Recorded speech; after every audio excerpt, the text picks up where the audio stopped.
আসসালামু আলাইকুম সবাইকে। আওয়ামী লীগ সরকারের আওয়ামী লীগ যে তোফায়েল আহমেদ ছিল, উনি আপনার 120 কোটি টাকার মামলা দুদক সম্ভবত করছে। তো ওনার যে অবস্থা, উনি হচ্ছে এখন বর্তমানে হসপিটালে আছে। ওনার আপনার ডিমেনশিয়াল রোগের মতো হয়ে গেছে, কোনো কিছু ওনার মনে থাকে না। আমার বলার উদ্দেশ্য কি, ওনার ছবিটা দেখলাম আজকে, মানে কি তোফায়েল আহমেদ কি হয়েছে। তোফায়েল আহমেদের কথা কি বলবো, যে কারণে আমার বলা সেটা হচ্ছে যে উনি আপনার খালেদা জিয়াকে বারবার বিদেশ যেতে বাধা দিছিল এই তোফায়েল আহমেদ। মানে মূল মানে হুতা ছিলেন তিনি। এখন দেখেন যে যৌবন এবং ক্ষমতা হারাই গেলে মানুষের কি হয়। আমি যদি আপনাদেরকে ছবিটা দেখাইতে পারতাম তাহলে আপনারা দেখেন, মানে বলতে পারেন যে আপনার যে মিশরের যে মমি করে রাখা হয়েছিল ফেরাউনকে, ঠিক সেরকম হয়ে গেছে। জীবিত আছে কিন্তু।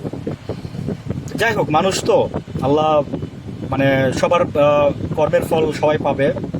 যা যেমন কর্ম করবেন তেমনই ফল পাবেন। আমার বলার উদ্দেশ্য হচ্ছে এটা।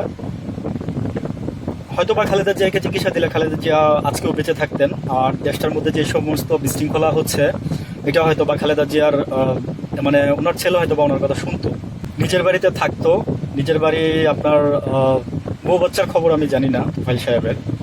এখন নিজের বাড়িতে থাকাকালীন অবস্থায় উনি আপনার একদিকে রিডিং রুম, একদিকে আপনার ওনার বড় হল রুম, সব কিছু পড়ে আছে।